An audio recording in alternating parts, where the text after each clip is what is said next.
सुर गणपति सुंदर केशं ऋषि गणपति यज्ञ समानं भव गणपति पद्म शरीरं जय जय गणपति दिव्य नमस्ते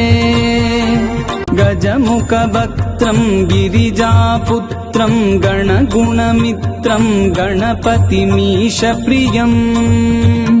करधृत परशुं कंकणपाणिं कबलित पद्मरुचिं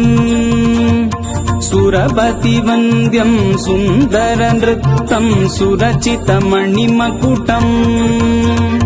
प्रणमत देहं प्रकटित ताळं षड्गिरिताडमिदं तत्तत् षड्गिरिताडमिदं तत्तत् षड्गिरिताडमिदम्